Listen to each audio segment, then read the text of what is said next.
sir, you have been an expert in almost all key areas of energy transition, from policy research to financing and global cooperation. You have been a member of the Prime Minister's Council on Climate Change.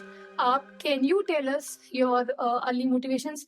Precisely, what is it that motivated you to come to the energy sector and the sustainable development sector? Also, over the years when you have been here, what is it that has changed?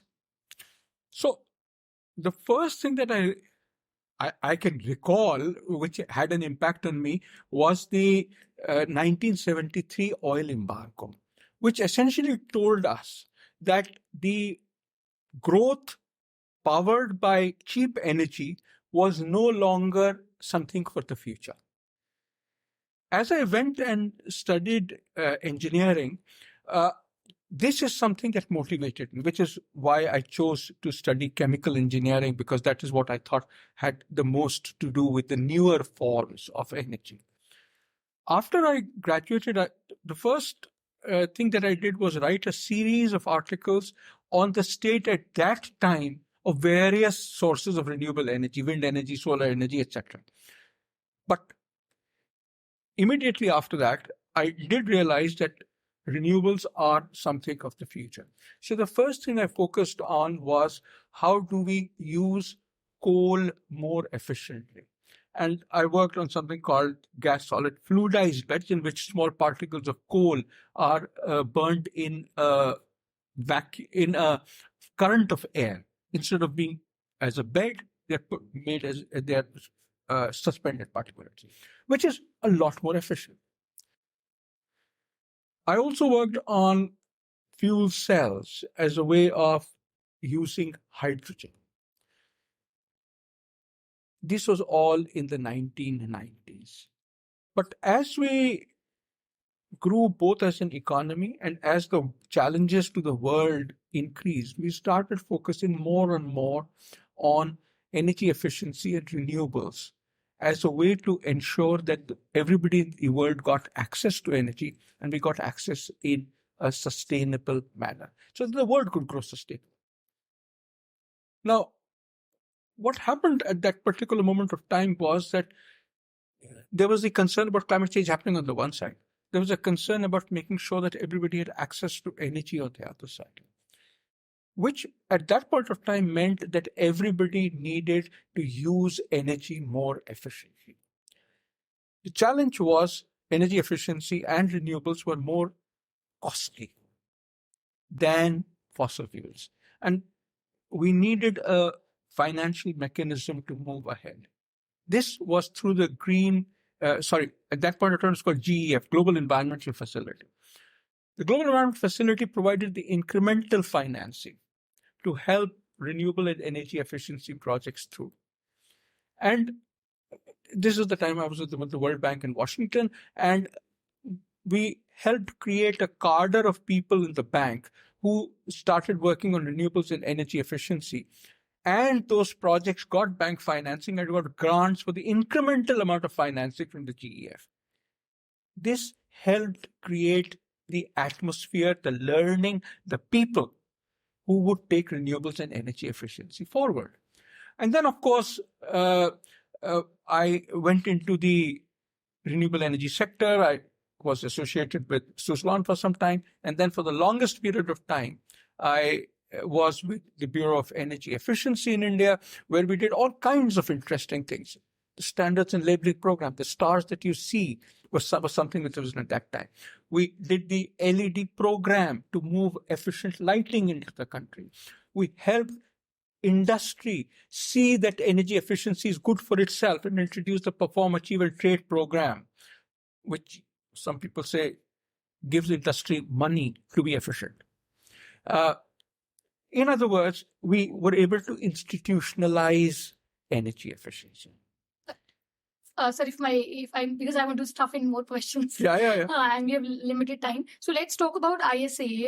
We know that began as a partnership between India and France. So since COP21, how has the membership and the influence changed? And some of the key achievements, if you could mention. We now as of today, have 116 countries that have signed the ISA treaty. This is increasing day by day. By the end of the year, we expect it to reach 120. That's one part. The second part is we have a very active program focusing on helping countries to establish the regulatory processes that they can therefore establish large-scale solar energy and renewable energy structures. It helps countries in figuring out what makes sense for them. It helps countries in building up the local capacity, human people, train them, certify them so that they can be part of those projects. It helps in getting financing. We are getting a lot of financing in solar across the world. Last year it was $310 billion, but the problem was that it was largely in the OECD countries in China. When we look at developing countries, all of Africa got just 3% of the finance. Therefore, we talked to investors. We looked at the track record of the African renewable energy projects and have therefore put forward a global solar facility which provides a payment guarantee mechanism. To invite investors, please invest. This guarantee mechanism is ensuring that you will get the returns that you are looking for. So whether it is technology, whether it is regulations, whether it's capacity, or whether it's finance, we help countries according to what they require. We also work on producing knowledge.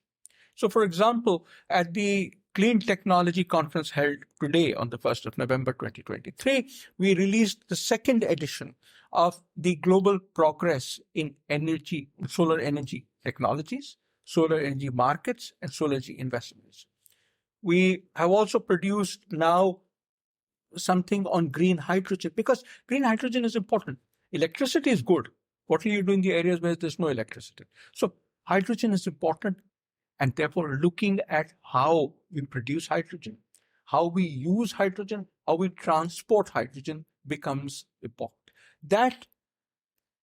What that has meant is that our impact, our footprint across the developing world is becoming deeper and deeper. Today, we work in about 55 countries on projects which they think are important to them.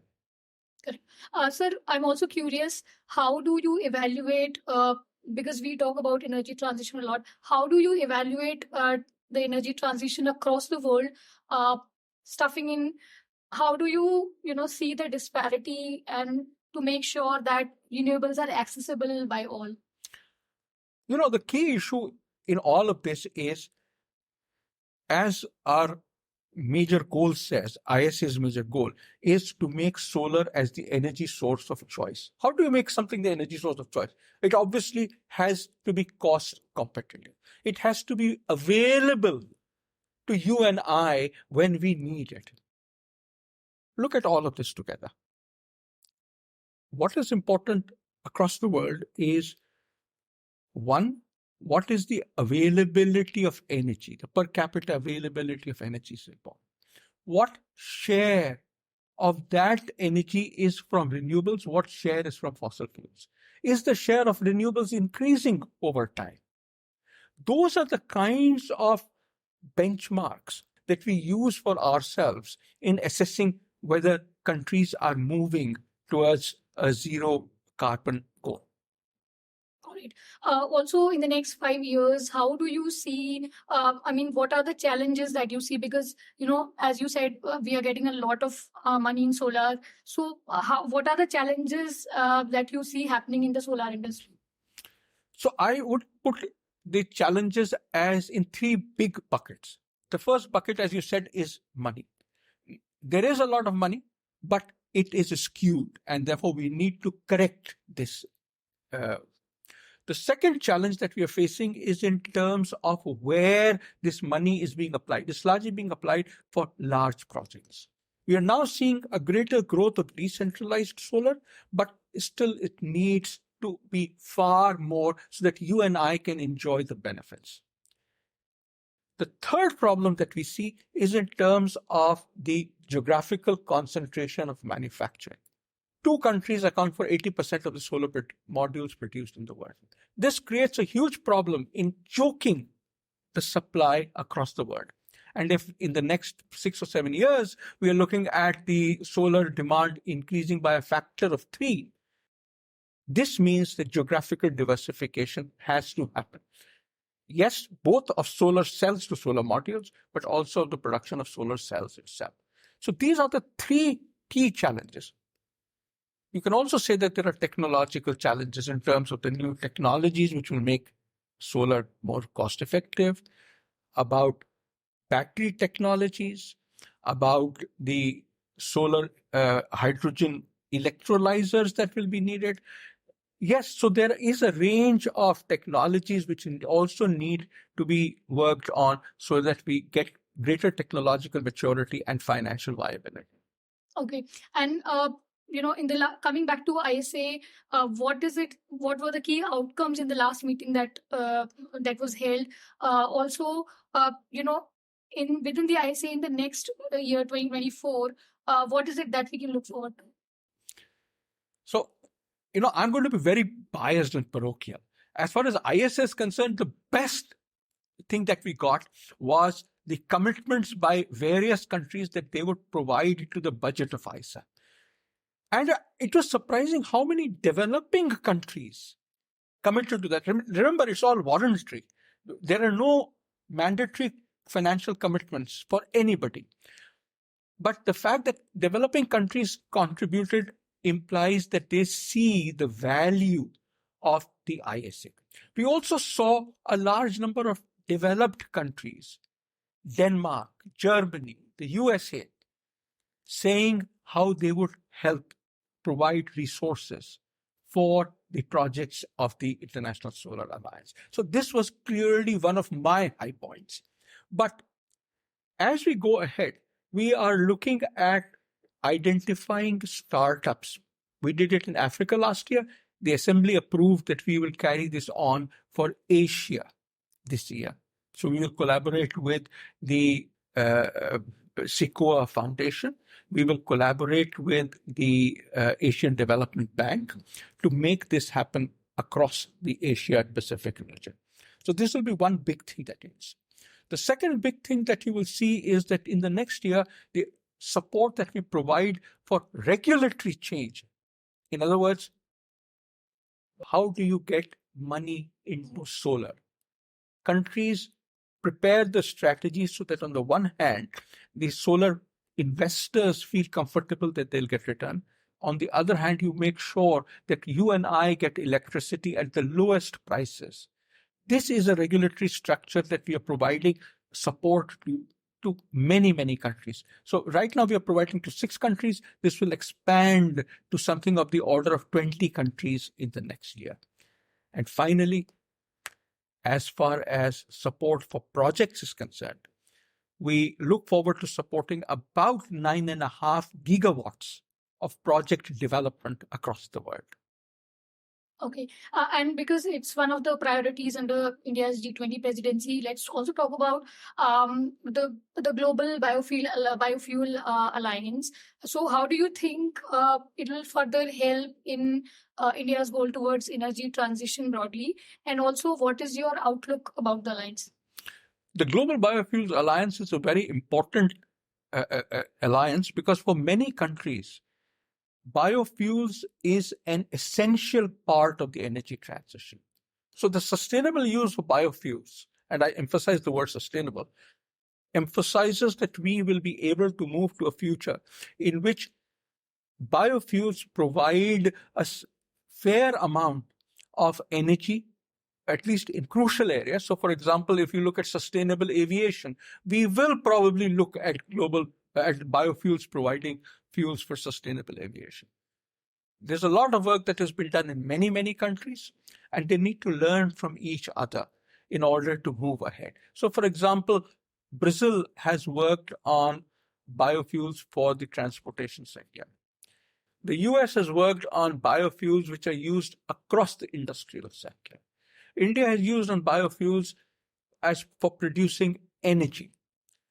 All of these need to inform each other, learn from each other, so that as we move ahead, we can move to greater biofuel commercialization. Okay, and finally, the question with COP28, what are your expectations? As far as COP28 is concerned, I have two major goals for myself. What we will come out as far as negotiations is concerned is anybody's guess. But what I hope that we will come out with is first a stock take that looks at the challenges that countries have in terms of how they meet their zero carbon goals and accelerate the process. And therefore, what I hope is that they will see ways of enabling this change. As the International Solar Alliance, we are producing a report called the Global Solar Stock Take, which is looking at how solar is going in the world and what needs to be done in order to accelerate. So this is the first goal. The second thing that we want to happen at COP28 is a agreement that as we move to the future, we look at the ability of countries to have cost-effective renewable solutions, including solar energy solutions. A few months ago, the Indian company, the Railway Energy Management Services, did a tender, and they found a price for solar plus wind plus batteries, providing firm round-the-clock power at prices which were 80% of those of new coal power stations. However, the investment in the solar plus wind plus batteries was twice that of coal-based power.